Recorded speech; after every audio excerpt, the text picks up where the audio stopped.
does it say sweet line? Oh, it's because he followed me. It's like, is that some sort of default text that goes into that box? This guy, pretty happy. Oh, let's talk about Derek Senior. Can everyone see? Can everyone see me again? Yeah. Good. Good. This is working.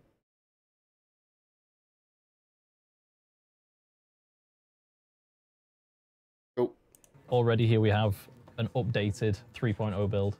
The Copy Build 3 application itself is really just the tip of the iceberg. Lexino, We've got many people very intelligent dude, on lots of different lead tools designer, to actually work programmer. From the build guys over in Austin through to engineering in Frankfurt who have actually. When I go, the 2 times I've been to a tour of the Foundry 42 studio, he comes to the Bar Citizens we do afterwards. A load of the devs do, but he is very active at chatting to me. And it's great. We drink a reasonable amount.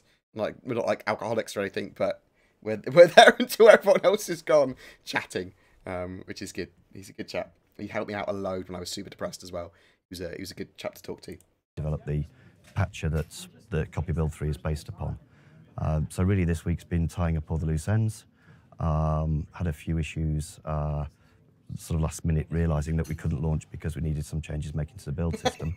However, that all got resolved and we launched hopefully successfully today. So Farm Drive involved 2 major things: getting the ship across the system wherever we're going at, fractions of the speed of light, and ensuring they got there safely. We've been getting the ships there, no problem. So this is an interesting bug as well. So this is when ships in Quantum Drive go to the same location at the same time. They collide occasionally. Or ships can come out the same location, which is an interesting thing, which I worried about originally with Star Citizen. I was like, they've got the same entry points. The system works out where they come out. What ship's going to crash?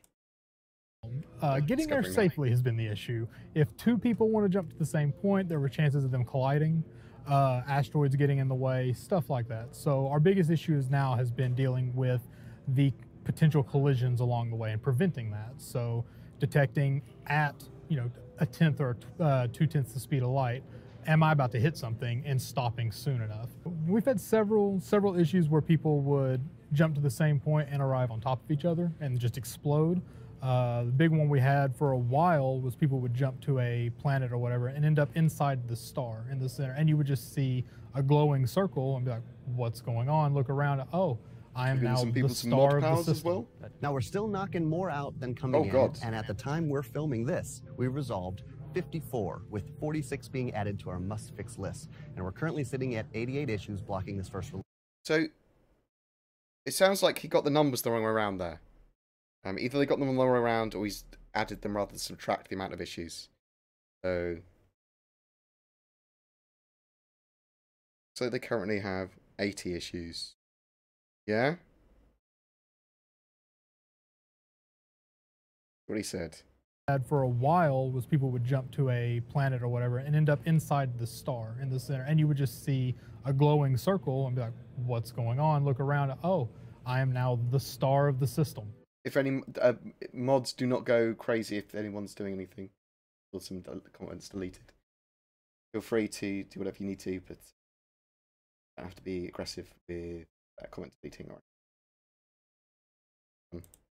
Now we're still knocking more out than coming in, and at the time we're filming this, we resolved 54, with 46 being added to our...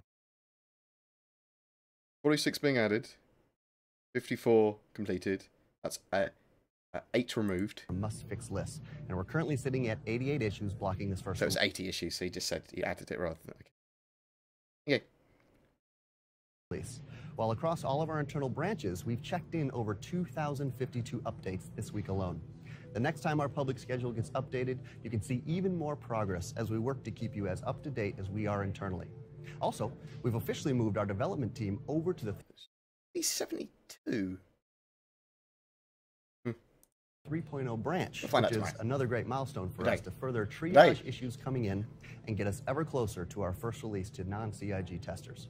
Our optimizations and polish are making for better testing, allowing us to move quicker into regression and bug identification. So come back next week to see the progress we're making here on Burndown. Just a reminder that there won't be an ATV next week while we're at Gamescom. No ATV next week. CIGR streaming Wednesday, Thursday, Friday, and Saturday. And on Friday night, so depending where you are in the world, so Friday the 25th at 9 PM CEST, there is the Gamescom presentation, which is going to be awesome, hopefully. I think we are doing our redacted podcast an hour before that. So 8 PM CEST or 7 PM CEST, and we'll go throughout the show. I think that's the plan. So we'll have a watch party ourselves for the redacted stuff and BoredGamery stuff. If you guys want to watch that. But there will be talking throughout. We might pause it if we're able to. We will be talking. So if you want to do that sort of stuff, we might do a drinking game. If it's not too aggressive. I'm too old now. In the meantime, you can check out the production schedule on our website to track the progress of 3.0. And speaking of 3.0, one of the features we've showcased in the upcoming release is the ability to visit a variety of surface outposts. Scattered across Crusaders' moons, these outposts will be places for you to explore, do missions, and cross paths with other players. Now, let's take a look at the team responsible for making these outposts interesting and connected to the surrounding environment. Yeah, so if the addition correct, it should be 75 now. He said 88, but the graph showed 80. So we'll find out today. I'm not sure why. There might have been, you don't know when they're taking the things from. Thank you very much. I do love the kind messages. Thank you. I appreciate people enjoy my content.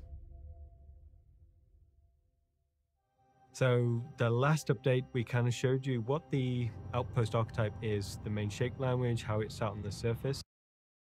So outposts represent the first kind of buildings that we're going to see on planets.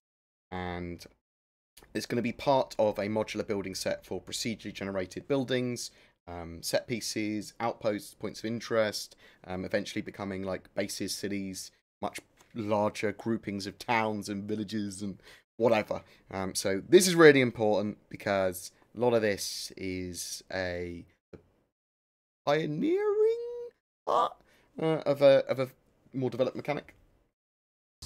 Whereas now we're going to go a little bit deeper into the branding and the integration and the detailing that we're going to put into the interiors. So we're given a brief and it will be quite light in terms of narrative, and they'll say something like, oh, Riari is a high-tech hydroponic lab that grows cutting-edge bioengineered plants, and they're used in medicine. So then they'll also say what the... Yeah, some of this branding's pretty cool. So Riari will might have its own specific props, and obviously different graphical style. Riari, high-tech, science, agriculture, medical.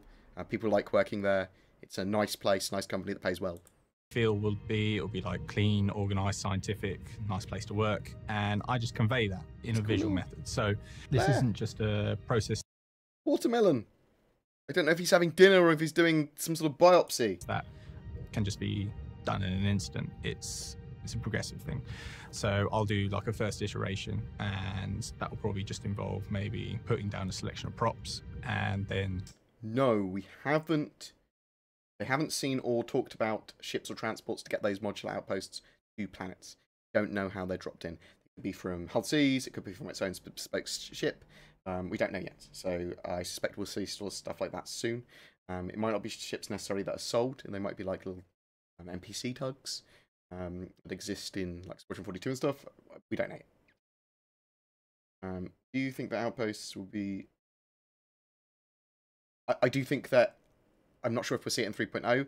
We'll definitely see damaged outposts in the future. We'll certainly see abandoned, slightly odd outposts that, yeah, maybe that have fallen into a lake or whatever.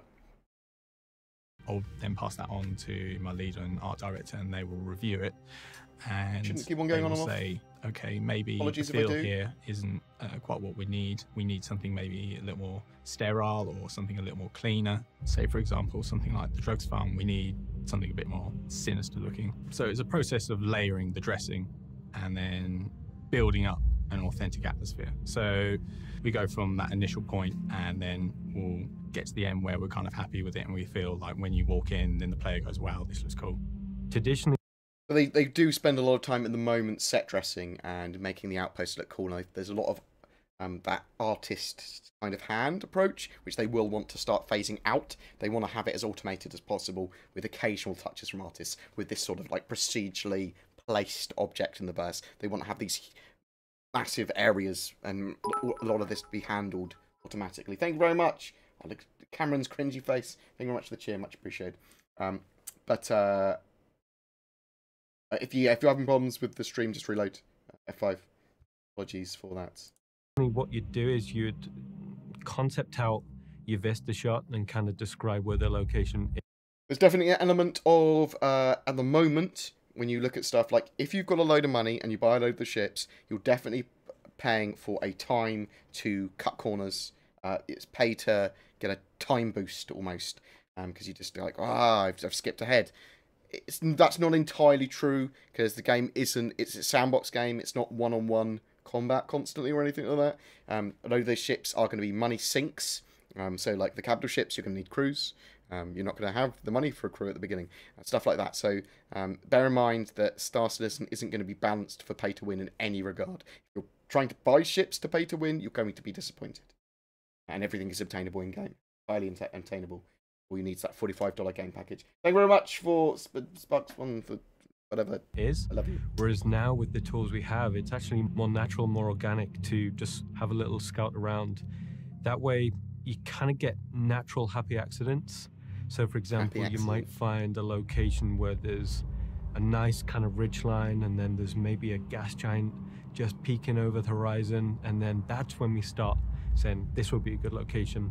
You also get that second element of believability where, you know, rather than just putting down an arbitrary location, it's would people actually build there, you know? But this way we can almost validate the location, you know, is it believable? Would people build there?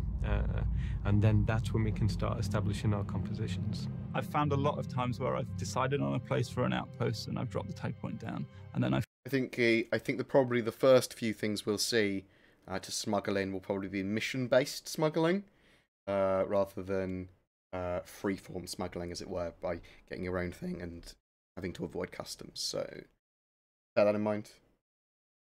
Though again, that's pulled out of my ass. That's an assumption. I fly maybe a mile to the left and I think, oh, this is a much better place to put that out. But yeah, this kind of placement that he's talking about, where he's like, I'm flying around the planet and going, I want to place this point of interest here. That's going to be done as the process gets more streamlined and intelligent, and they add more and more and more items to this, more buildings and stuff. We'll get less artist hands on it. Less need to have artists touch it up, I suppose, is what I'm trying to say. Post, delete the old one, move my tag point, drop it down there, and it's the process of 30 seconds. So I don't know how the handling game packages like that. It's very quick to iterate on. I do basically fly around a moon and think, oh, this is much better. Oh, you know, the gas giant hanging in the sky just here really looks good, so let's put an outpost here. And I tend to move things around quite a lot. So secondly, about integration and believability, it comes to the surfacing, the weathering. So when you see an outpost, you kind of should see an indication about how long he's been in that landscape, the type of climate that's been happening there, and thirdly, the type of people that live in this location. So these three factors go a long way for describing, you know, the visual style of this location. So if one of these elements is slightly off, then it'll kind of break that immersive element. So it's something we always pay attention to. Then we integrate these outposts onto the planet, and basically that just means how it fits in. If it's a sandy planet, you want the outpost to have some of that to help it embed it, and it doesn't look like it's... So in Alpha 3.0, you will be able to steal someone's ship, and that will persist with you. So you literally steal that, you log off, you come back in, you've got their ship. Great. They'll be able to claim it back on insurance if they want to, so they might have to pay, they might have to wait a certain amount of time to get their ship back, pay the deductible to get their ship back, whatever. So they can still spawn in another ship. It doesn't despawn the ship that you've stolen. So there's a difference between legal and physical ownership. Hopefully you have both of a ship, but occasionally you will have legal ownership, but someone's stolen it, so they have physical ownership. And eventually... So in 3.8 it doesn't really matter, does it? It's like, cool, you just There's no real levels of insurance. Everyone has the same insurance for all ships, and effectively it's lifetime insurance for all ships in 3.0.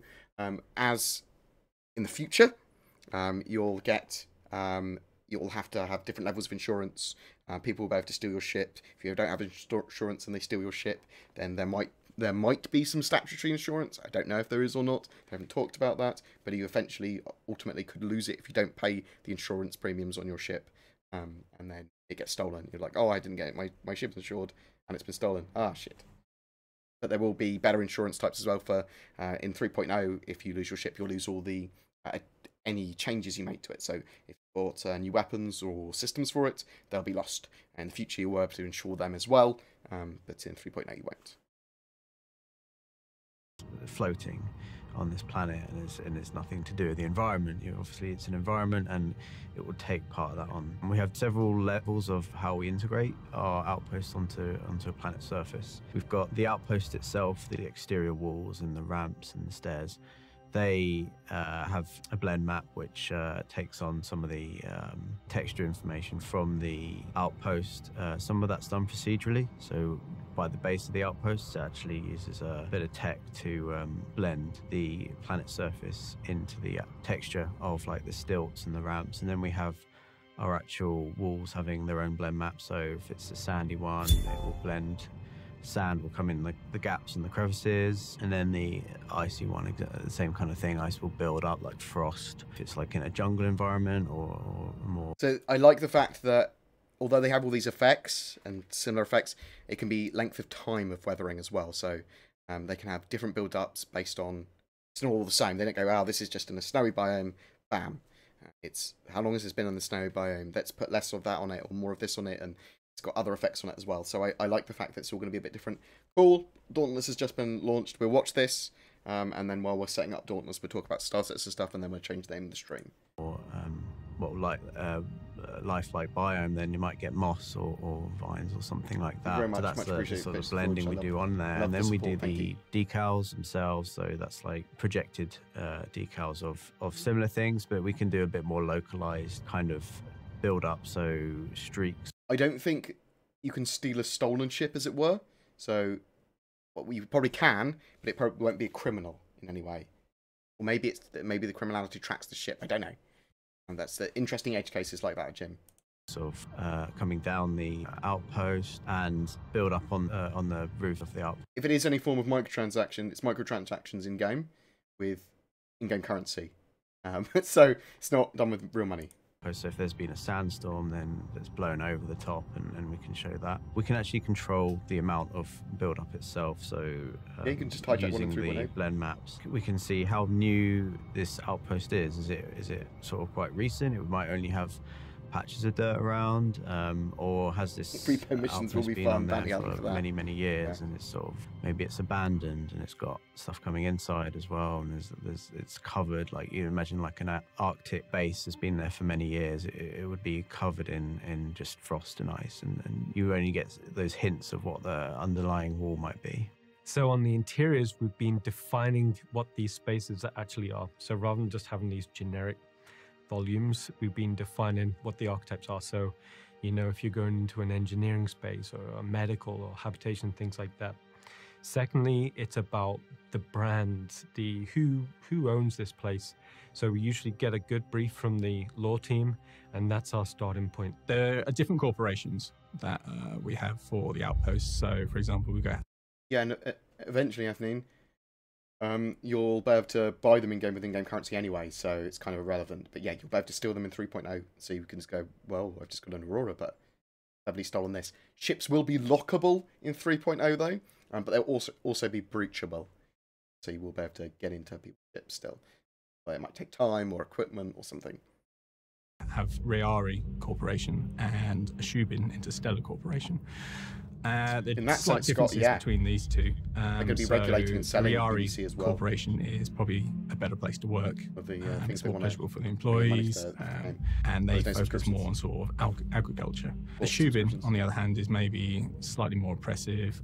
It's not as probably as pleasant a place to work In order to do the branding of the outposts, we first get the information from the writers, the lore and the narrative. So what these outposts are, what company owns them, if they're a company or if they're independent, and what's the sort of general theme and narrative of that company and how it looks and how it's dressed and things like that. So for example, if it's Shubin, it would be very corporate. It's a really big corporation. It's kind of sterile. They don't necessarily treat their workers badly, but they're sort of like just their workers, and there's not a lot of character there. Something like Viari's still corporate, but it's a little bit more considered like a nicer place to work. So you should see that in the way it's dressed and even the layout and things like that. And then you've got like the more run-down corporations like ArtCorp that feel more dirty. They really don't treat their workers very well. And then you have the independent companies, so that they wouldn't be as dirty necessarily, but they wouldn't be as tidy as a corporation. They'd have a bit more character because they're kind of like a home from home. So someone saved up a bit of money, managed to sort of buy up a mining machine and started their own little independent. So they'd be more character. It might be a bit messier, but they'd be living there as well. That's kind of interesting too. That lore and stuff which should be shown in the dressing. So the game isn't meant to be pay to win in any way, shape or form. It's not that you're not going to be buying insurance with real money. It's all going to be done with in-game currencies. And it's not going to be like bank-breaking amounts, like super amounts, huge amounts of time to get insurance. Possibly on capital ships, their insurance might be insane. You should be able to see what kind of company it is just by that. But then we've obviously got the actual branding, like the logos, and the color scheme. So we go about that by, instead of doing all this stuff bespokely with materials, we feed in our colors, like our primary, secondary, tertiary colors, and any kind of logo colors and graphical stuff as well. Eventually, Christopher, a lot of them are going to be lived in. They don't have ground. I don't think they have NPCs working, combat NPCs working on the ground. One of the reasons that they don't have people living in them. So we will see that in the future. A lot of them system-based as well. So some of the outposts in certain systems buildings will have loads of people in. Some of them will be terraforming accidents occurred, so they're all abandoned or whatever. Well, into DataForge, which is just a library of data really, and then that feeds back into the materials. So we don't manually make like lots of different materials with different colors. We just put in our RGB values, and then those colors get fed in. So whoever owns, say this... Bucks, if someone kills you in the correct area with no way of relaying what they've done and you do it, you could potentially murder someone. No one know about it, so you're not a criminal. Mining station, if it's Shubin, then it will tie into that color scheme and take that. I don't think he becomes. It's a nicer way than having to until you report it on insurance. And then we've got the logos themselves. So we have our claiming with this ship like an atlas of logos and idents and lines and fonts and things like that, and then they get fed in as well. So if Shubin owns this, then it takes this whole set of materials. And then if Viari owns it, then it takes that set of materials. And if it's an independent, maybe it doesn't even have a logo. And we try not to like just plaster logos everywhere. We want to be a bit more subtle. You'd obviously see some, but depends on the corporation. But you know, we don't want to see like Viari everywhere you look. So some corridors might just have like a certain coloured line that help you link that to the company. Okay, mate. There might be some, not necessarily logos, but just symbols and things dotted around. Again, just reinforcing that brand. So that's how that's done, and it's great that it's all procedural. So we can just drop one down, say, okay, this is this one, this is ArtCorp. It automatically, I mean, there's a lot of setup, but there may be basic survival on planets. The color scheme and the logos from that. Talked about it becomes an incredibly complex job when you have to consider so much about the way the surface of the planet works. And these environments aren't just a static level that is going to look the same every time you go back to it. They'll be in a constantly evolving kind of spinning planet that eventually is going to be orbiting the sun in a way that makes sense. I mean, there's the potential to own a planet, but you won't be owning a planet. I suppose you get to kind of take it over with a big enough org, sort of. I don't think you'll be able to buy planets, but you'll certainly be able to have bases and homesteads and stuff. They do want base building in the game. It's a lot to sort of think You might about. see So Squadron 42 against one, we don't know. Things like vistas and lighting are going to change. And you can't, as an environment artist, you can't pick a perfect place to put an outpost and know that it's going to always look like that. So we have to. I'm hoping that's one of the things you can get for ships is proper trackers, like really good ones, that you can track. So, sure that we're working towards environments that look good in many different scenarios, because as the moon rotates, it's going to go from day to night. So we have to make sure that it looks good at night and day, but it's the same outpost. So there's a lot of systems talking to one another there. We should see some weather systems in 3.0, I believe. The Prospector is coming in 3.0, though mining is not. It's a super secret. It's a complex task. If we think about the eventual purpose of making this entire process at least semi-automated, we can't maintain individual outposts. Just so we could make an outpost by hand and export it to a level. That's an easy job. It's like Mars. But if you think about having to make 1,000 outposts by hand and exporting each one of those to the level, that's 1,000 outposts we have to maintain. If we go back down the chain all the way to that initial geometry prefab, if there's something breaks in an outpost over here, then all we have to fix is one prefab over here. I don't know about Whereas if something broke in an outpost that was always custom, willing to see we wouldn't be able to talent fix it across all the other outposts at the same time. It would only ever be fixed in that custom outpost. So in a procedural system, you're only ever dealing with pieces, but you fix one of those pieces, you fixed all the pieces in every instance of that outpost that is around. So it may be complex now in terms of initial setup, but once the pipeline and tools come in, it should be a lot easier to maintain than if we were making 1,000 custom outposts. They look a bit like Caterpillar. Yeah, so that's the reason, really. It's initial complexity and initial sort of beating your head against the wall of trying to figure out the system. But once that system is in place and once the tools are in place, the end result is quick and easy to get, and it also is a lot easier to maintain. Yeah. So in terms of how I use the editor, I'll be given like a set of brushes, probably from props guys, and I'll also get requests for other props, because when I construct the scenes, it'll probably go off my art director and he'll say, look, you know, we need something more on the ceiling. And so lately I've been making a lot of ceiling pieces, and these could be, for example, in the labs, they needed something more technical looking. So what I've done, I've created more ceiling vents, positions for lights, particularly. So I work quite heavily with our lighting artist, and he'll say, you know, some sort of like degree angles in order to put more lights onto it to illuminate areas of the room, which if it was just a flat ceiling would be quite difficult to do. So giving him these options, he can do his job more effectively. We work with prefabs as well, and these are usually pre-constructed brushes.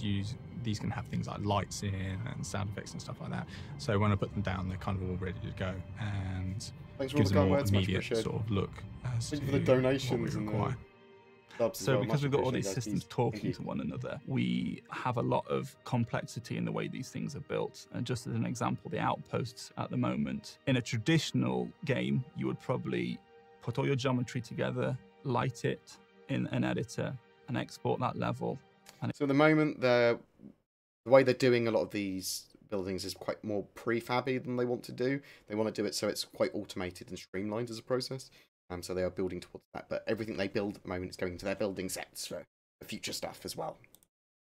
And it will go into the game. Quite a two-step process. For the outposts, we start with a geometry. We put those into a geometry prefab. A collection of geometry prefabs goes into a building piece prefab. Those building pieces then go into a final building, e.g. an outpost. Those outposts go into an object container that gets put into an outpost cluster preset. That preset gets spawned on the moon. The moon with its presets gets put into another object container. That object container goes into the solar system, and the solar system gets exported to the game. So there's a multi-linked chain of stuff that we have to maintain and manage. And all this is reliant on naming conventions and file structures. So we're working really hard at the moment. Basically, the tech artist who wrote it, Alex, who you've already talked to, tried it himself and this is the system he wrote, he couldn't manage it. It was too complicated.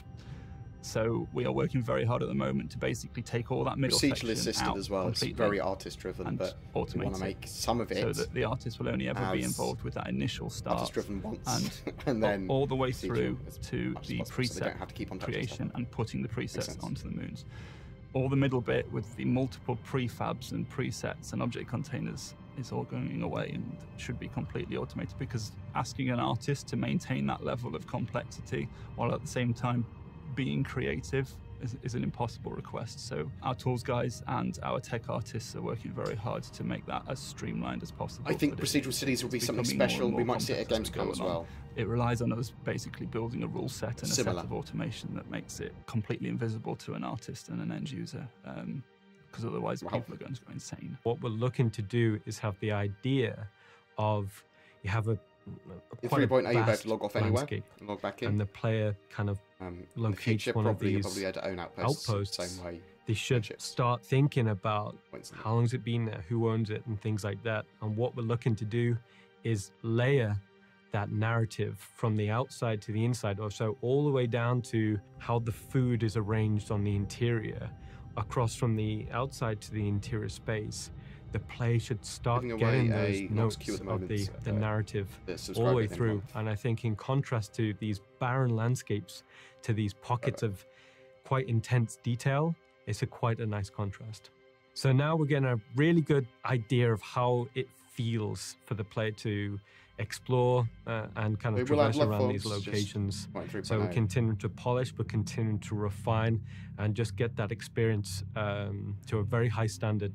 So we're looking forward to the next release and then getting it out to the public and get people I could do a different ship.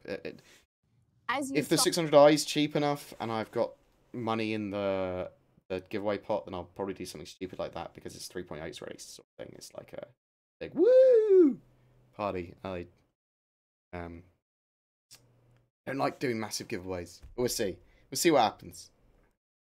These surface outposts are our next step forward in environmental storytelling. That's right. There'll be narrative clues about who owns the outpost, how long it's been there, and who's lived inside. Be sure to keep an eye out for those details when paying them a visit. And that's it for today's show. Thanks to our subscribers for supporting all of our shows. August's issue of Jump Point will be released tomorrow, so be sure to check it out. And finally, a big thank you to all of our backers. Your continued support of this project. Yeah, whatever. Right, I am going to play some... actually, we'll do quantum questions very quickly first. Tricksy little hobbitses. And then we're going to play some Dauntless. So hey everyone, and welcome to another round of Quantum Questions. Whatever you want, I suppose. Let's jump right to it and see who's in the Quantum Questions hot seat. Hey, how do you think you're going to do today? All right. Do you think you'll be able to beat Mike Jones? Who? Mike Jones. Jones. How many questions did he get? He got 20. No. But my answers are going to be better. Oh, all right, well, let's go ahead and see by putting 2 minutes on the clock. And go. What is your name and what do you do? I'm Spencer Johnson. I'm a gameplay engineer here in LA. Digital Cities would be cool. How did you get to work today? You did it right. I rode a unicycle because my bike tire is flat. What are you working on? Answer some insurance questions here. I've been working on shops, kiosks, the whole buying process, as well as things like insurance. Basically, if you spend money on it, like in-game money, probably goes through my code. What has been the most challenging thing while working on the shop kiosks?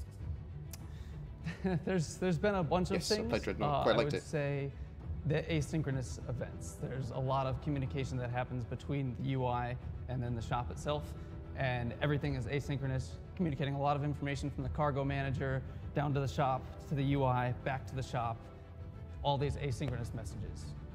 What can you tell us about ship insurance? So insurance is a pretty cool process that gets broken down to a few steps. If your ship is destroyed or you lose it, or maybe you got lots of money, you get a single scratch and you're like, I need to replace that, you file a claim on your insurance, which will remove the previous ships from your persistence. You get a So it doesn't remove the ship. So if someone else has stolen that, it doesn't despawn their ship. But if you've landed on a landing pad or whatever, I think it will just despawn your ship. Or if you've got a slightly damaged ship, or even if you don't have a damaged ship, you've got scratch or paint on it, and claim insurance even then.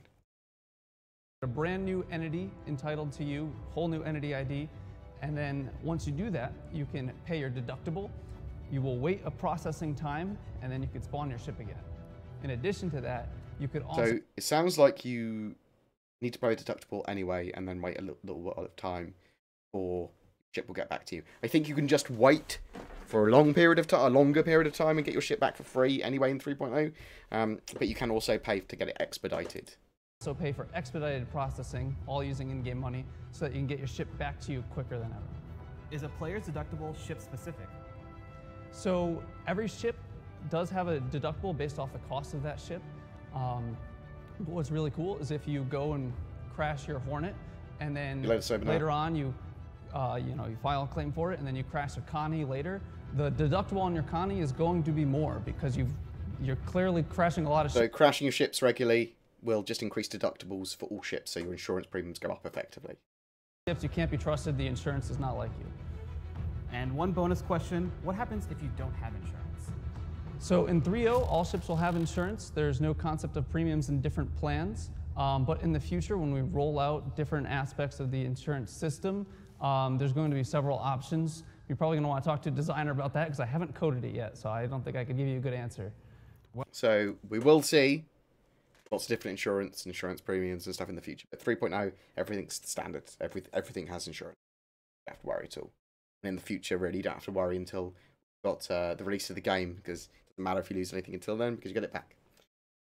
Right, I am going to play some Dauntless now, so feel free to join me for that, or kind of go, nah, I am here for the Star Citizen.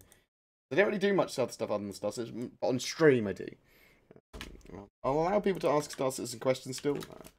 Making Star Citizen questions.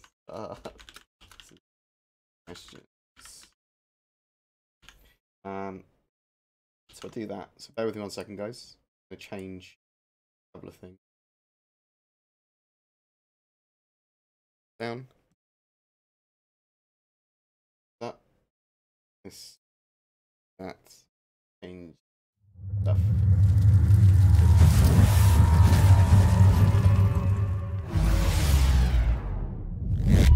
No, click.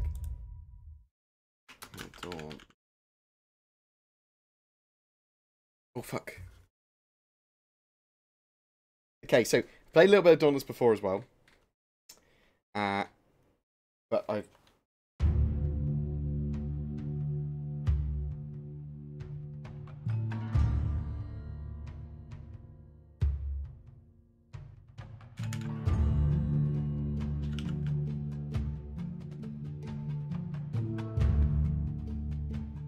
I think I've changed all the stuff that I need to change. Hello! Turn some of this stuff down. So music can go down a bit. And the EU.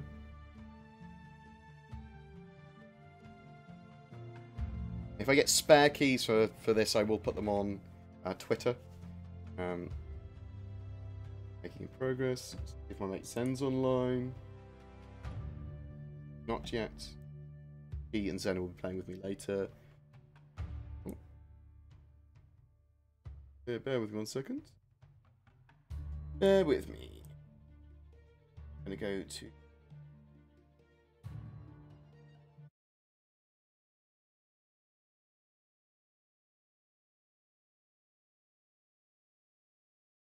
I want to go to the Dauntless Twitter because... Oh. Weird bird sounds.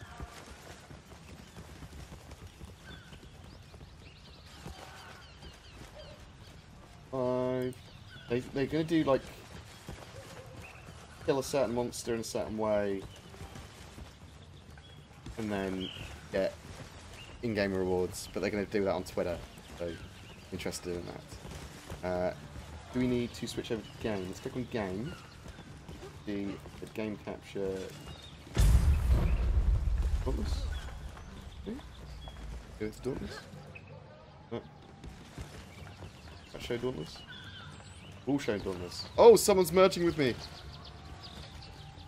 Oh, look at this. Look at this beautiful bald man. Everyone looking slightly oriental.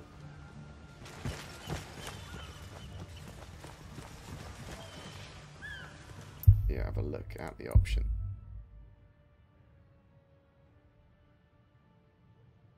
That won't do anything crazy.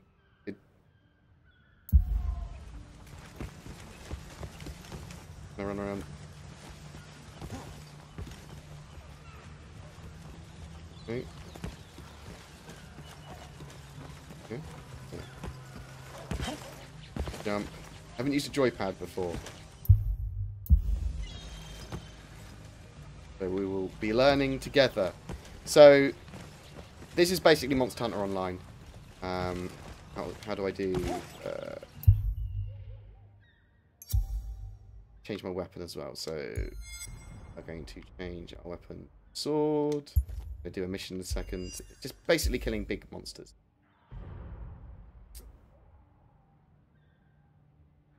The background that I have on my desktop is from Wallpaper Engine on Steam.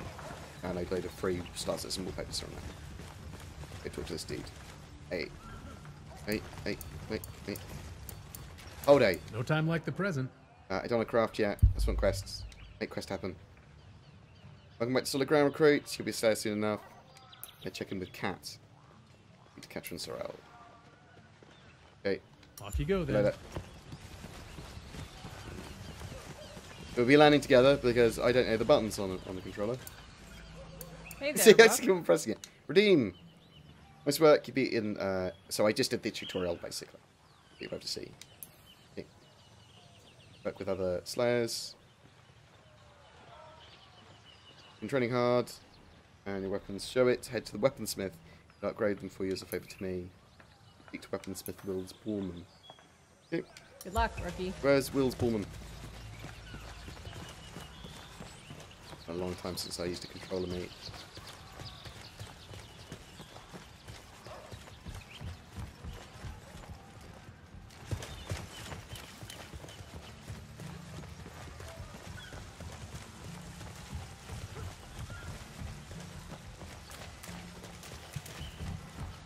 Try and answer Star Citizen questions still when I see them.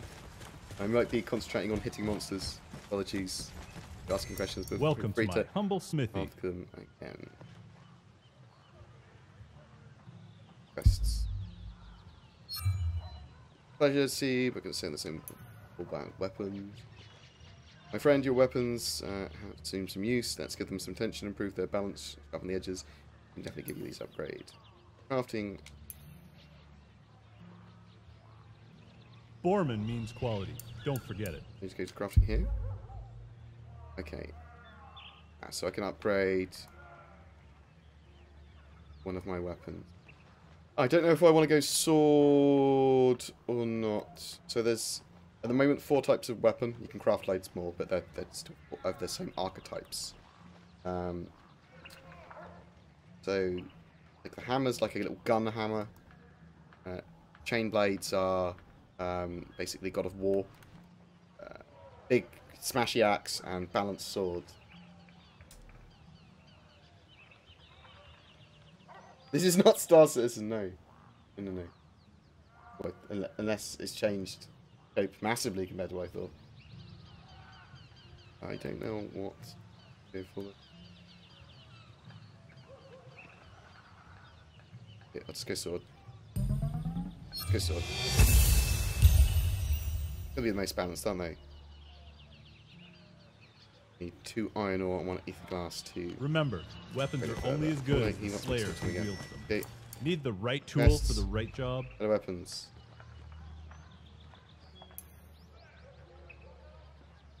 No. The Rogue Nasher. Your weapons outshine your battered armor recruit. Have you spoken with our armor smith about that? Speak to the armor smith. It is basically just... Come back soon, Slayer. Monster Hunter. But it's going to be free to play this. At the moment it's in Founders Alpha. Hello, Slayer. Not as immersive. Star Citizen, admittedly.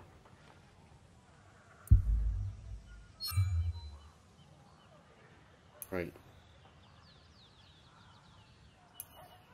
Upgrade our armor. Protect yourself. A lot of extra fluff that I don't need to do, isn't there? Oh, I didn't see what I was supposed to do. Upgrade my main piece. Do I have to upgrade all 3? Is that the idea? Yeah, I can upgrade all 3.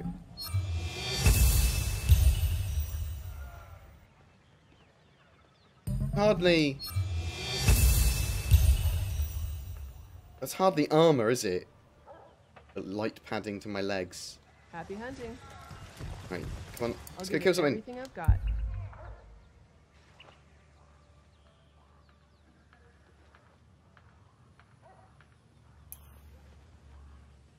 Yeah, I quite enjoy covering the news and Star Citizen. We're evolving the channel a reasonable amount in the future with Star Citizen content. It will be mixture of gameplay, meta, news, patch notes. There'll be lots of stuff, and I'll kind of do what people want me to do. You know what I mean? I'm holding my audience. So that's run.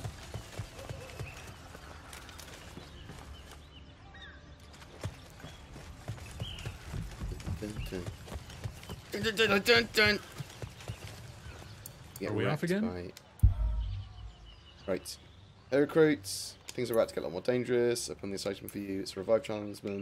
Emergencies, when you're knocked down, it will restore a large portion of health as well. Let's see, is this the way they monetize their game? Equip this item in your loadouts. Use it. I'll need ingredients to make more for you. For a Slayer, I can help you craft other elixirs and gear. Speaking of which, Cat needs to speak with you. Okay, cool.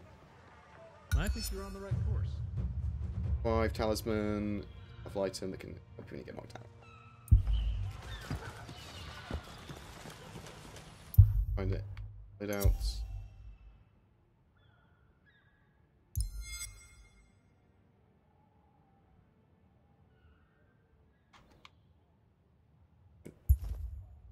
Why do I have to do it with my...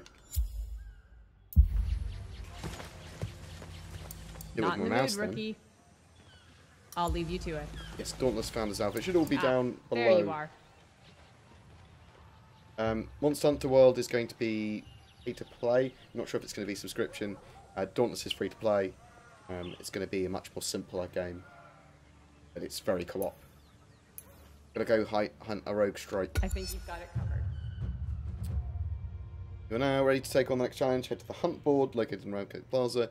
You'll be able to select which behemoth to hunt. Currently, so I'm going to go over here and hunt a strike. Here.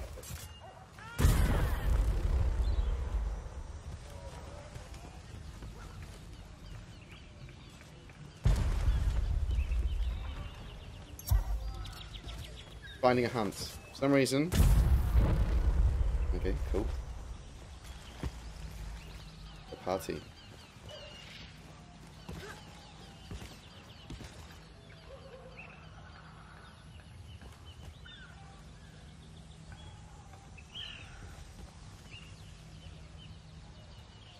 No worries, Ivor. I thought this might not be everyone's cup of tea. Oh, are we departing? Departing on a hunt? Yes? No? In between? Apparently we are. That's good. I'm interested to see if it is heavily transaction based. Like, I'm okay with microtransaction games as long as you can play them without them. You know what I mean?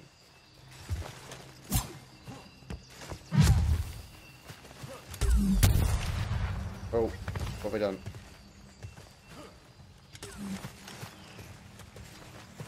I don't know what that button does.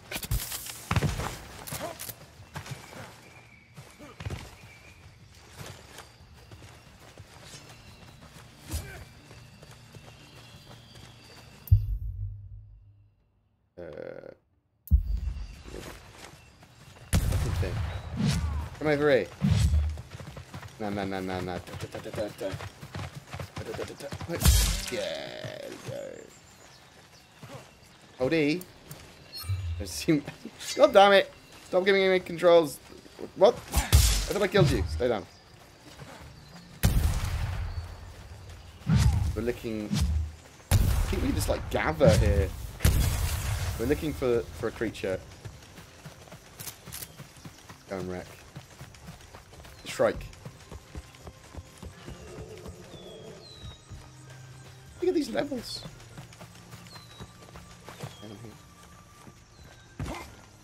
Oh, doesn't matter now that I've fallen down. It's supposed to be free to play. I don't think it will be pay to win because of the nature of it. That remains to be seen. Certainly not pay to win at the moment. And I think the only things you can pay for will be chroma cores and aesthetic items, I believe. Emotes, aesthetics. Like Overwatch type way of doing stuff. Which I'm okay with. Go with aesthetics. God damn it! Got wrecked.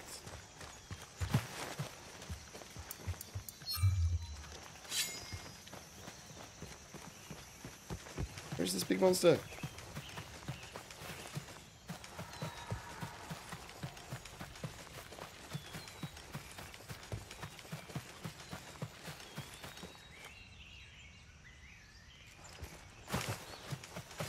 Yeah, monster, monster.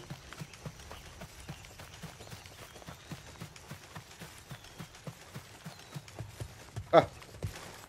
Right. Options. Right. There's a tab. See, okay, what buttons? I need to launch a flare. Flare.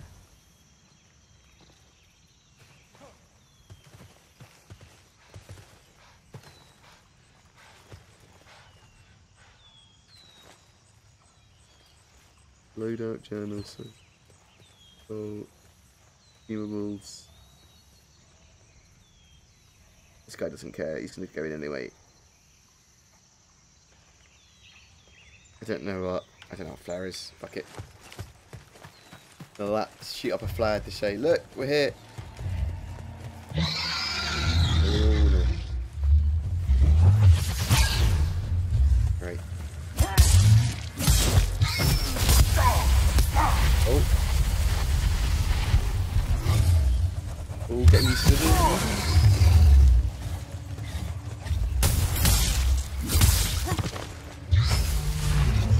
That is dodge.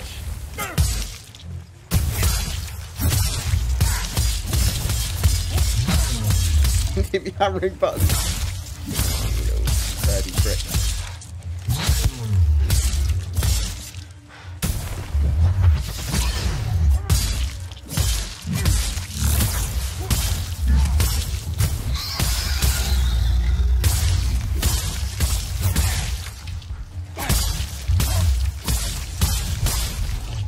I just did my special to the bar below my stamina, which is the yellow bar. Below that, there's one with option. When I use my X attack, I basically fill that up. And that allows me to do a special attack. So I can, if it's fully fill up, I just like hit everything with elemental damage and load more damage. And it's much faster. So if I just hit it now, I have to damage it. Oh, cock.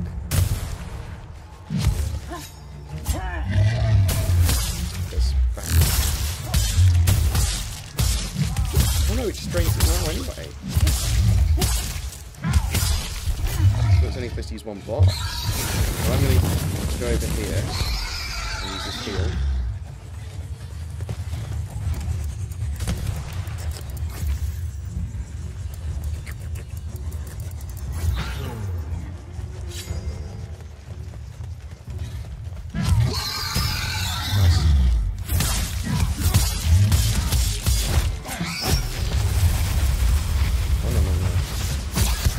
Bad owl.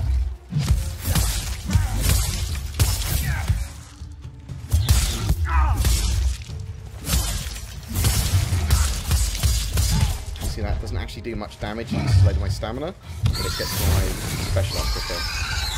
That's what I want.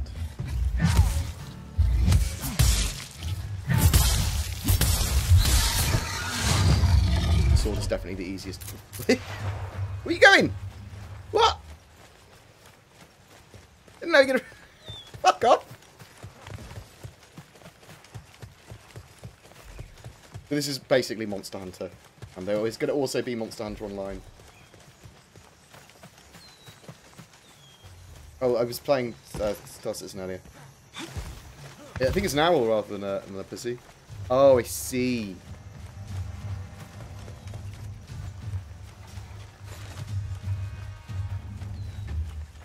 Come here, little bastard. No, that does.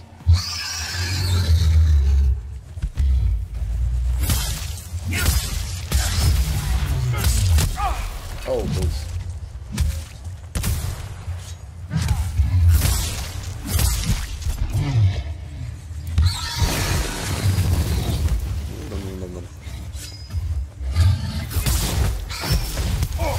Oh. My bad.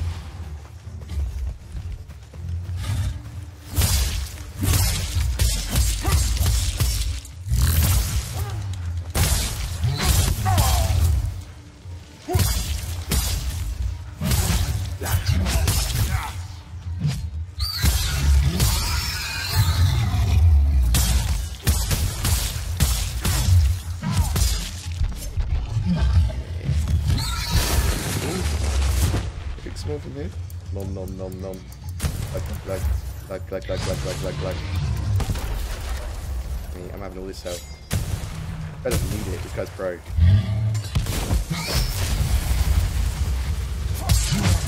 So each of the locations the monster do have festivals and stuff apparently.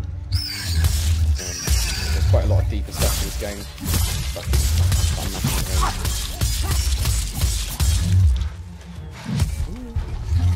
I do.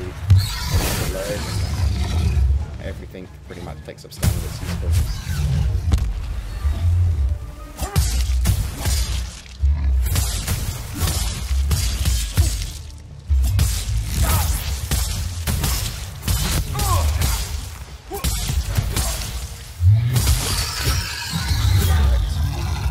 Dead. Oh, trying out some Dauntless. I played it a little bit in the technical alpha and stuff, and I was like, oh, this might be quite cool. I quite like Monster Hunter when I was a student. Certainly nicer than the original Monster Hunters. Plus his butt's still on my piece. Or some of them you can shave the butts off.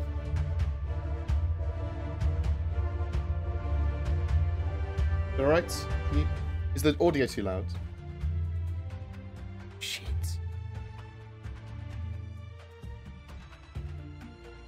Yeah, cool, whatever.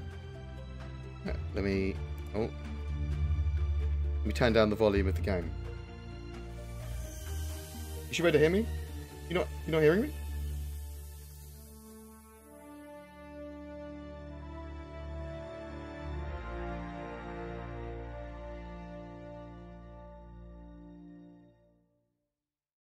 Come on, no.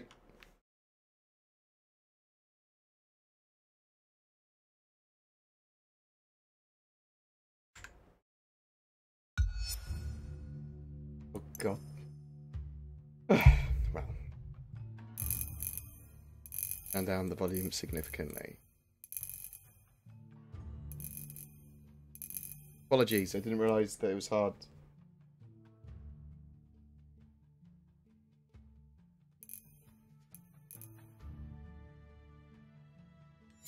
Oh, okay. I'm not very good at streaming. Like, I'm learning it. I want to get better at it. So, I do want to keep on... Okay, cool. Turn around.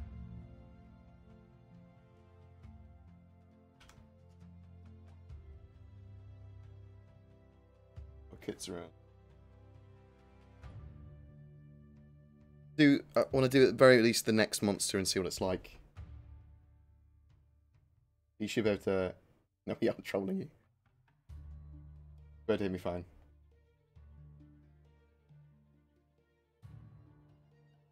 I've turned down the volume so it doesn't look so abusive. Oh.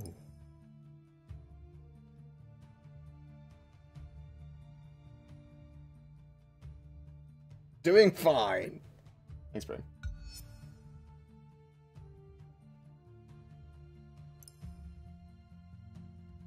Problems? Wait. Oh. If it will get me in.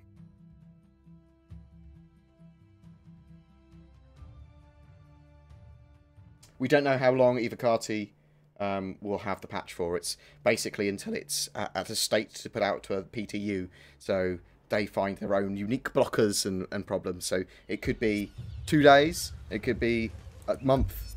You don't know. Just don't know. Go to Shrike.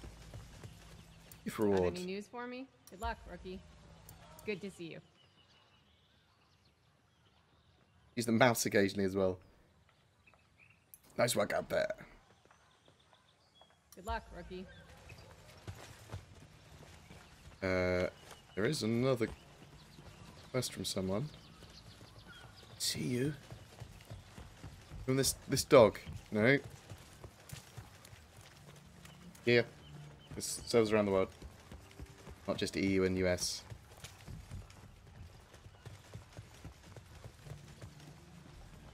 This dude will do that. Looking sharp. Not sure. Staying style. Ba ba ba. I'm a stylist. Of course you are. It's my life mission. You look very much like me, and I am a stylist. Okay, you can make me look pretty. Chroma core. Okay, so free chroma core. So these are the things that I think they're going to monetize their game with. If you'll excuse me. Wait, open this chroma core.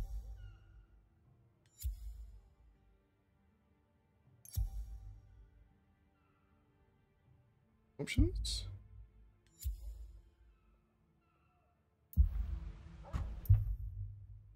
I don't know how to open that chroma core. Need something? Choose a sound for being hosted, so I decided to use this. Wait. Platinum as well. Looks good. Really. Ah, do I go over here to open them? Ah, I do. Oh. Yep. Oh. Oh no, what is going on here? Guild Charter token. Some legendary founder flare. Oh, it's because it's all founder stuff. Okay. Oh. Hosted, so I decided to use this. Oh, thank you for all the hosts and the love and things and stuff. Appreciate it. Okay, uncommon Slayer pack. Okay. What I just got. I quite like opening shit like this. Oh, so some of these items might be necessary to complete bosses and stuff, so we'll have to see that. If these are necessary and you need to craft them, great. If you need to buy them, I don't think you, actually, I think you can just craft them. Rogue Strike Ether Core. Open that bad boy. I got that from killing that owl. What was in the owl? Ah, crafting mats. Okay.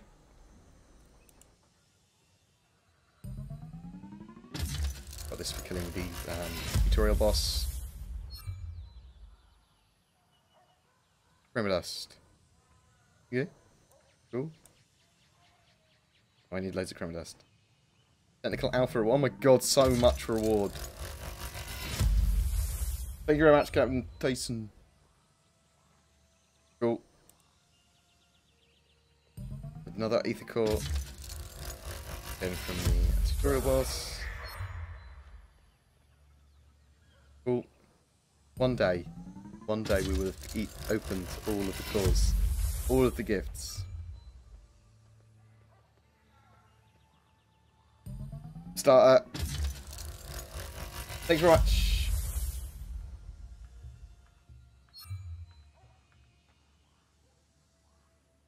So you get emotes and stuff like that as well. No, I cannot open. No.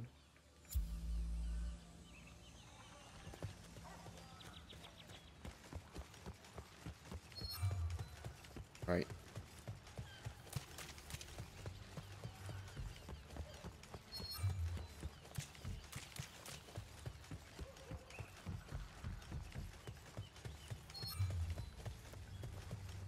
Yeah? What do you want? Good to see you. God damn it. Use the mouse and the fucking joypad. Enough training, recruit. It's time for you to graduate to the real world and hunt a Nasha alongside your fellow recruits. Set sail. Form a party and hunt a Nasha. I'll leave you to Okay. it. Will do.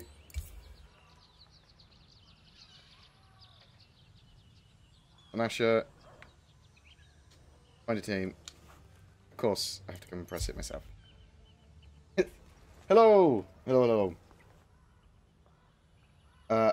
I might start a guild if I start to really enjoy it. Like, actually, some people might find this sort of stuff quite simplistic. I quite enjoy stuff like this, and I think this game's got great potential. I like stuff that you can just jump in.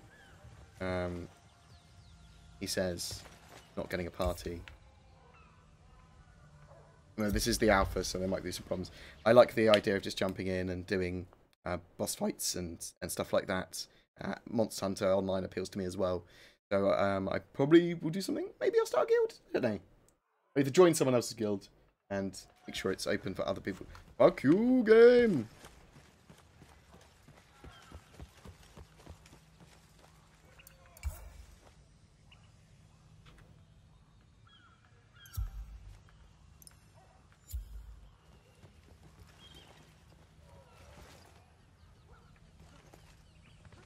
I have to wait. There's still problems. Leave party.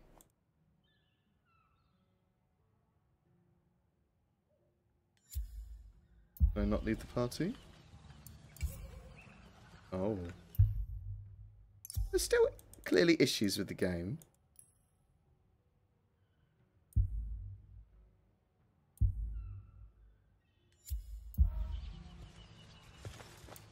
Right, do I have to... Okay. Well. We will log out and come back in.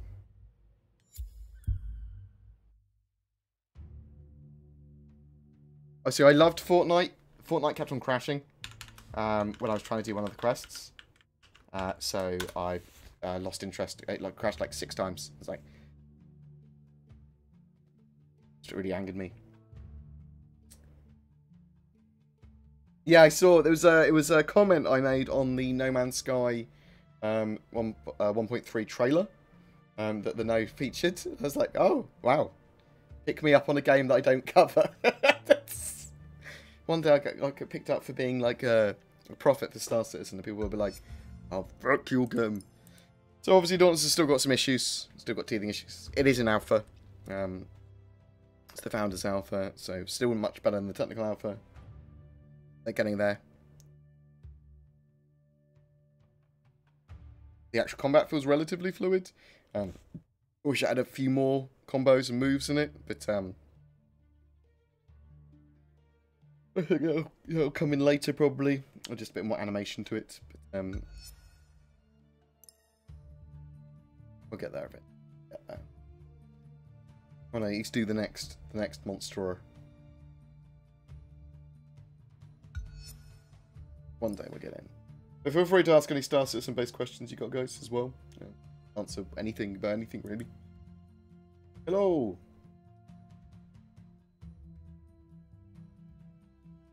My name is now local player.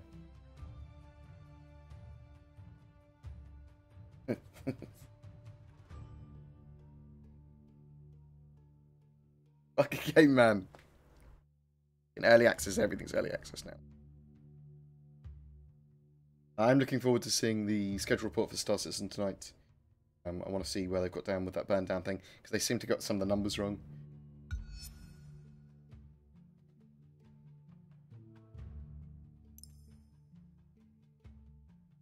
Oh, I didn't know they were selling Fortnite as an early access edition on its, without saying that on its box. Not know that. Oh, come on.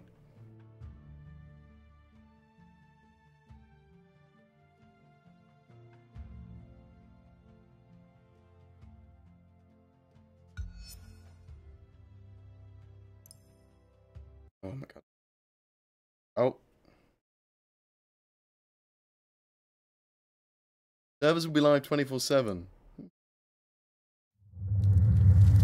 Cool. do.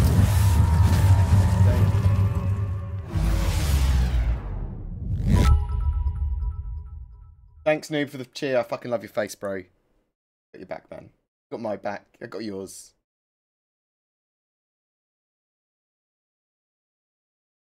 Fill my beer glass. An appropriate thing, because probably will use bits for drinking. Oh, cockweasel. Iguana pheasant.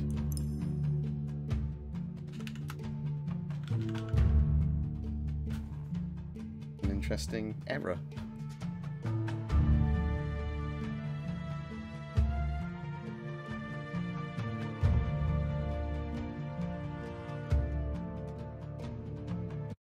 Hooray! You can kill a monster! Hooray!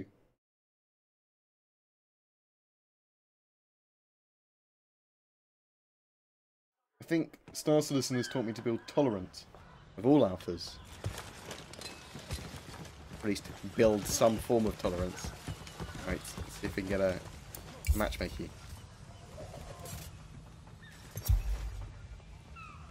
I am local player.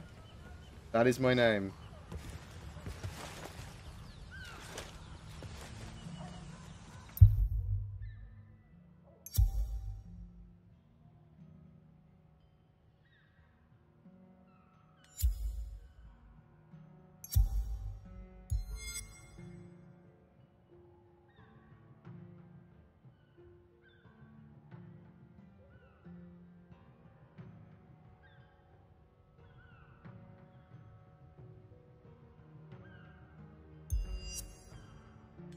Oh, that's Flare.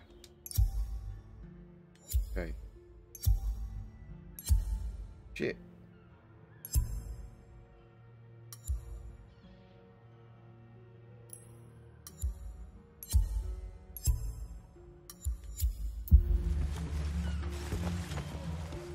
Okay, so character loadouts.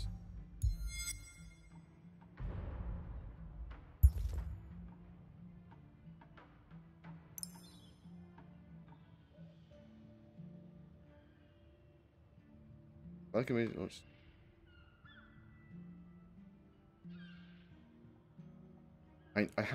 I am getting my own made for the game apparently because I'm a partner for. So that's ammo for now. Why not?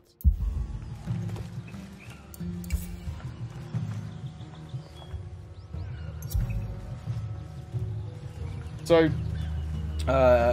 YouTube is pretty much making videos is my main job. I'm also caring for my brother, which is why the YouTube kind of career really works for me. Yes, character's bald like me. More angular face.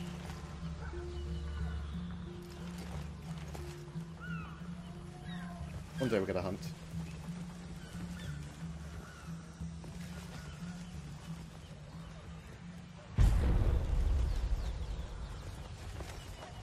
What do I want? I just want to hunt that monster.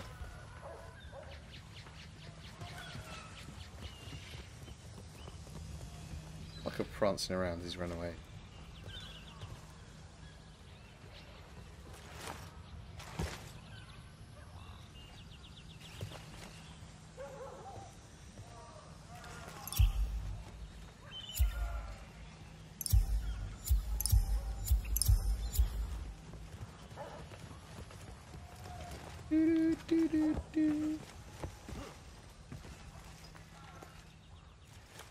Yeah, feel free to link it, Pinhead, mate.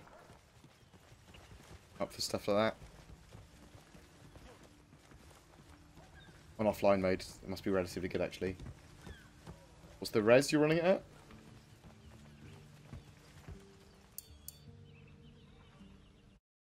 Hooray! Wait, got me immediately back. Start of the devil. Otherwise, we will try it out another day. Hooray! Me and this guy jucking.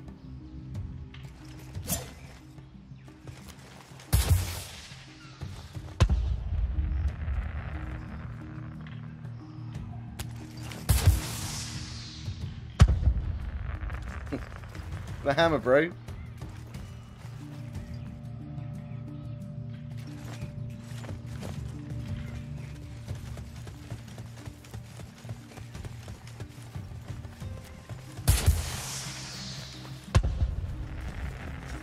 So you're supposed to use flares when you see the monster, is the idea.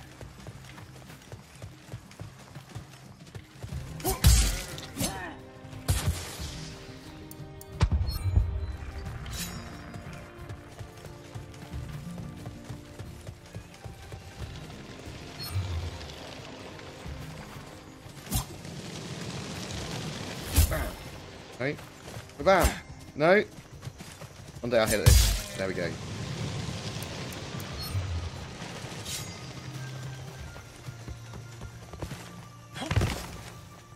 Is what worth paying $80 for? This. I haven't played enough to know.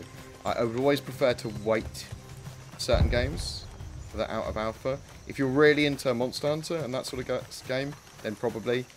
It is fun. It's chilled out. I want to see how the game evolves. I mean, I paid a good amount of dollar for it. I didn't get given this game for free.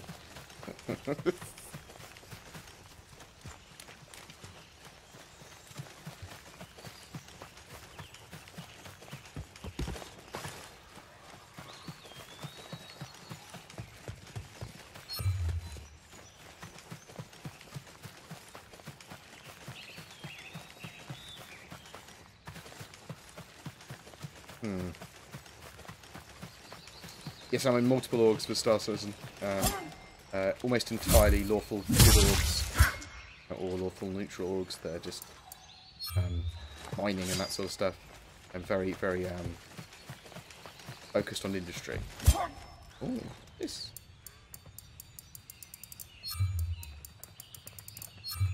Mate, I'll take all your turtle grass.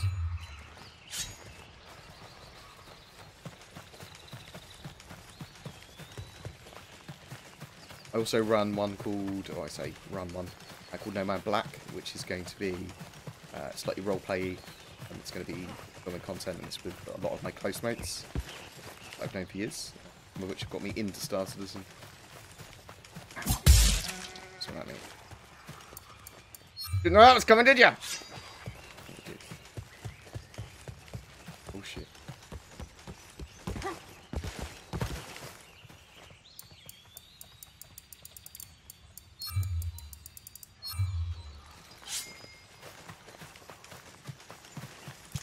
That's just showing where he is.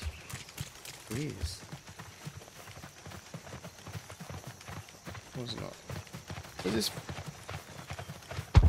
Assuming that means he's seen it. Yes. Good man. Dauntless is basically Monster Hunter. It's cooperative, hunting monsters, getting your equipment, catching the monsters, big boss fights. Just big boss fights.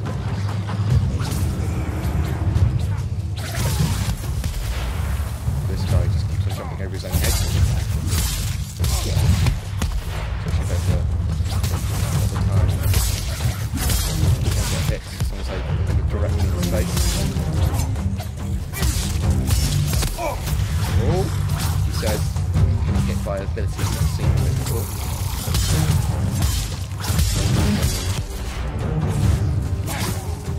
This guy. Stand attack.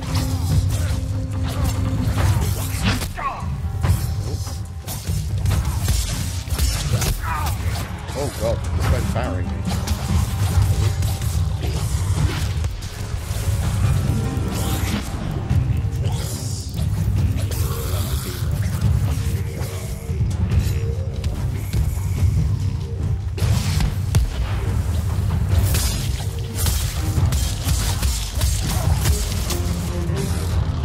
Guy's flanked a lot more.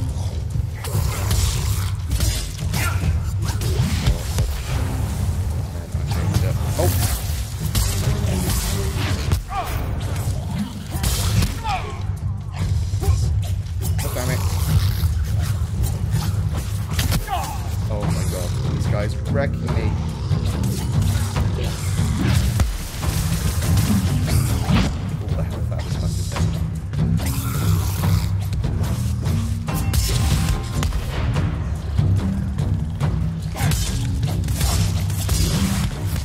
might be able to cut his tail off. That's what I should be doing.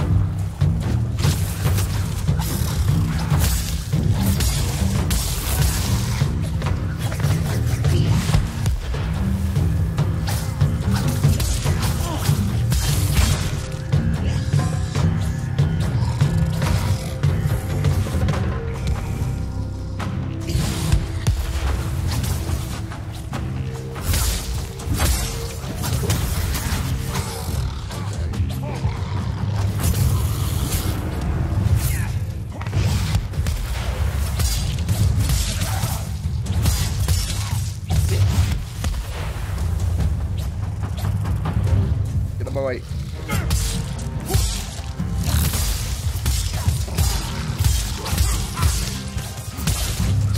Stun. You get damage threshold. I'm just using my ability to get under him. Ooh. What that's doing. If I can cut his tail off.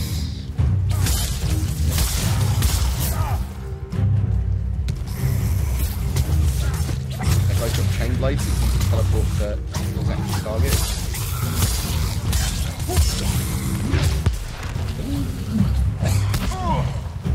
I think we should probably cut his tail off. Oh no.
Angry now. Oh. I'm down. Oh no.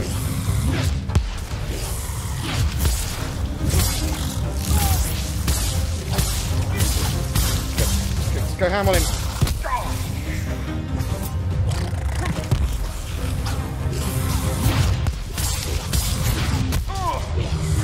No, no. No, no. No, no.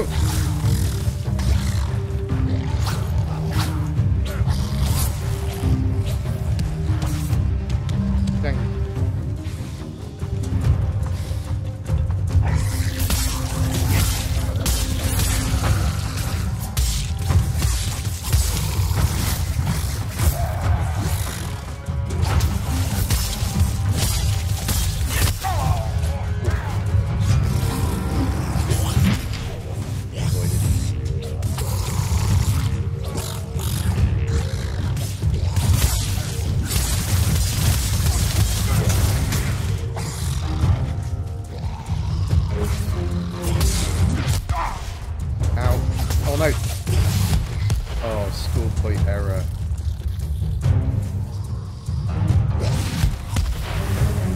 School point error.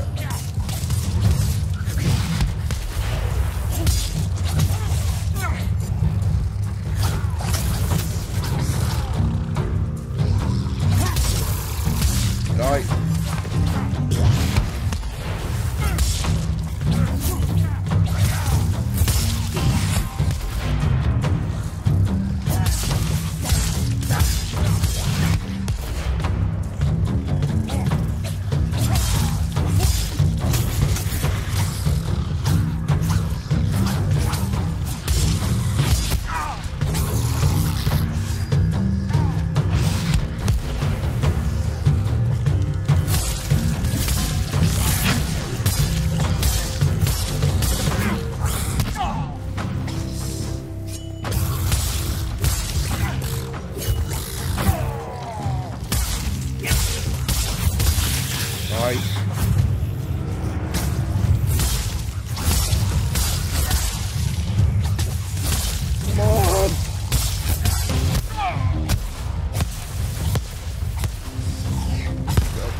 change his templates.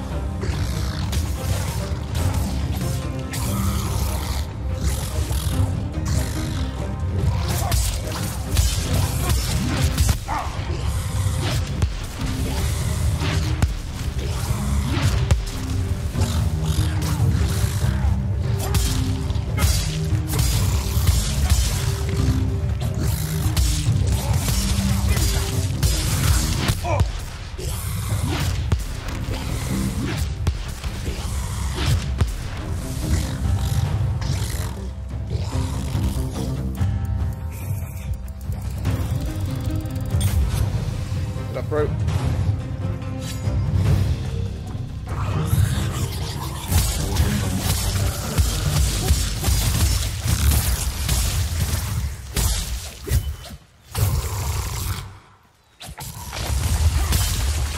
What? What?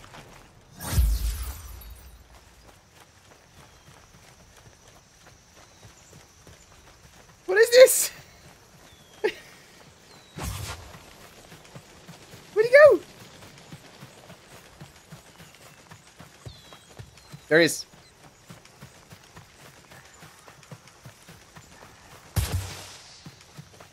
Thanks, bro. Oh, man.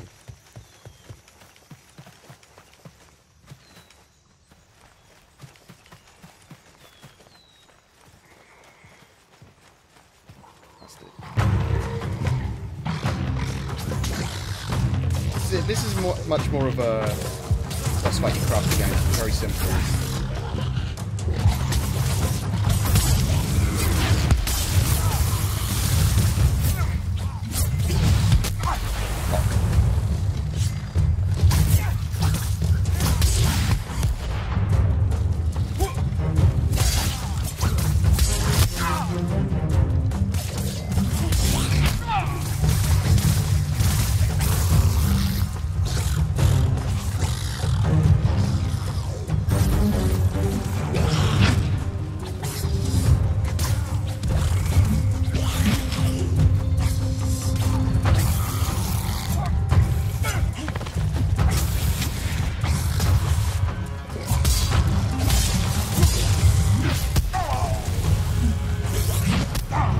Really?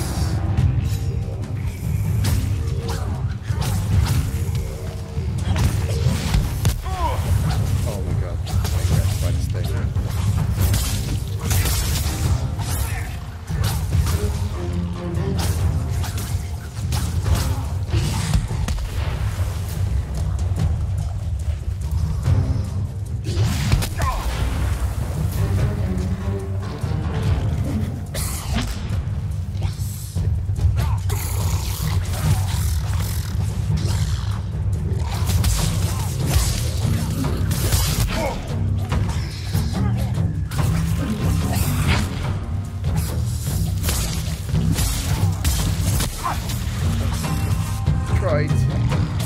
Tried to dodge.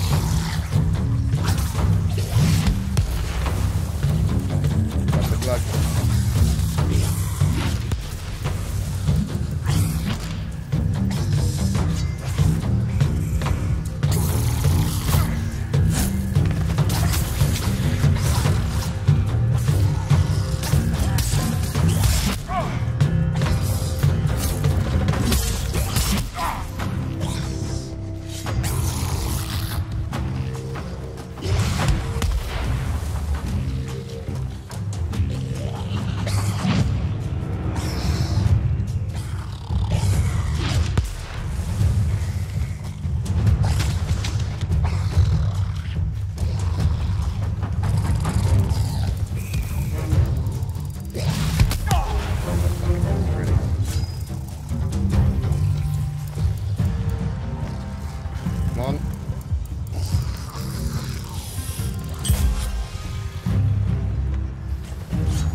It's got all of the health in the world. It's supposed to be a form of a job, isn't it?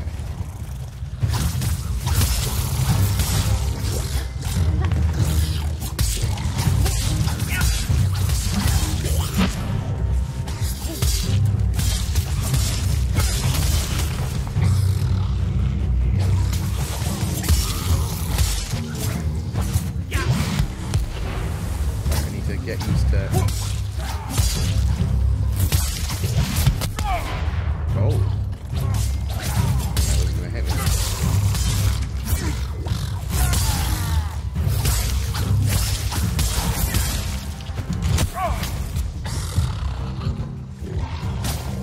How much do we even go to this thing?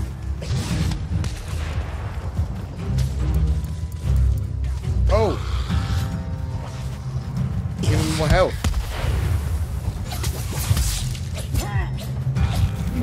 We never give him more health.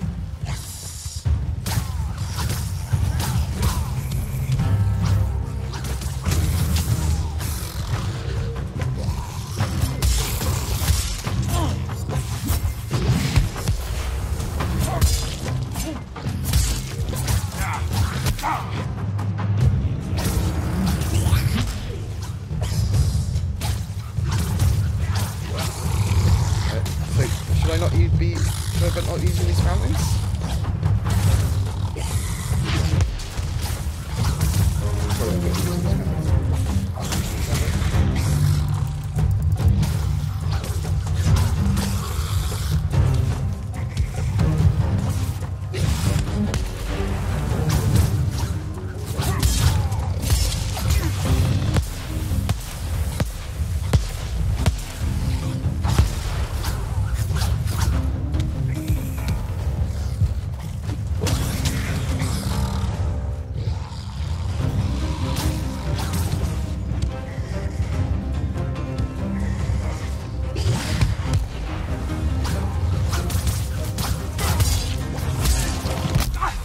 Come on.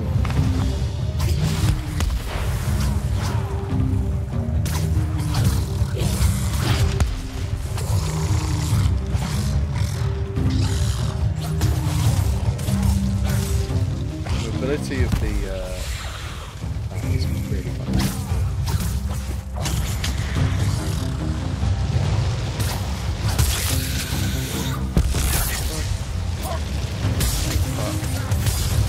No, he's not dead.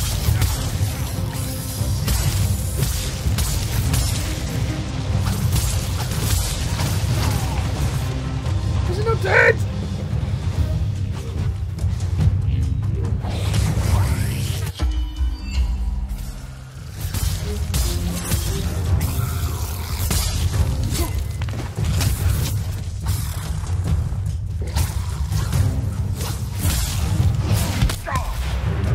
I was going to say, is it going to hit me even though I don't think it should there?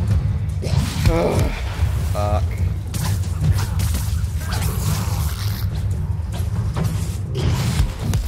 We got wrecked by now.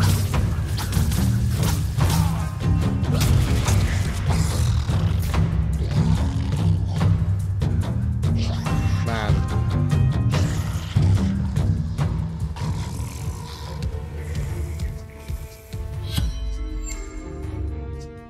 Jesus Christ. So re-healing, so was that reviving gives you a lot, or just any form of healing? That was hell. See if I can get a proper party together. If we can get a full party, then I'll do it again. Otherwise, I'm gonna stop the evening and actually eat. Fuck, man. That was several levels of hell.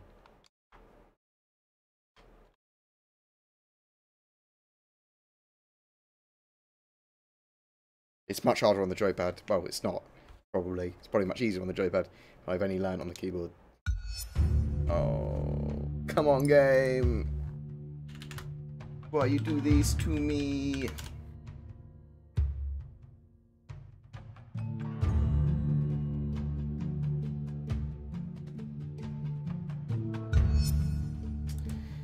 Well, I'll give it another couple of goes.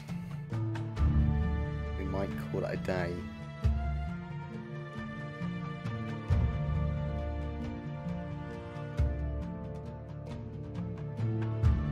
Do you like Dauntless? There are ease of access things that need slightly higher frame rates, more ability to control graphic settings, because I'll put Reshade on it tomorrow actually, maybe in a bit. See what we can do. getting into parties more easily. I want full party when I jump into fight a monster. Yes, I'm using this controller. One I got with my Oculus. It's just standard Xbox controllers, are they?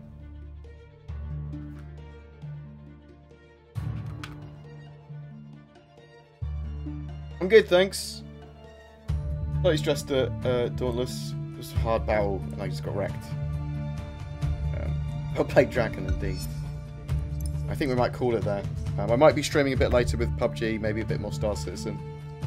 I'm going to go eat and make myself feel, better about myself after getting eaten to death by, was it Chipmunk? What is it, Chipmunk? I think that's right. I'm thinking not chipmunks, beavers. But thanks for joining me, guys. Let's go. Let's go host someone else. Go host someone else that's doing Dauntless. That's fucking better than me. Probably be bloody anyone better than.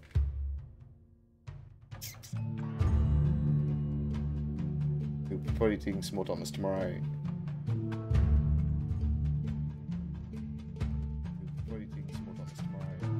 I love you guys, by the way. You're the best. Oh my fucking hell. Oh my god, there's so many people streaming Dauntless. Jeez. Love you guys, by the way. Fucking hell. I think is Saurus doing it? Yeah. You can get some salty Saurus, mate. Fucking salty Saurus. Love you guys. Talk to you soon. I will give Fortnite another chance. They just needed to fix a couple of the regular crashing issues. I love Fortnite. I think it's amazing. I love you guys. I'll see you soon. Oh. That's a kiss.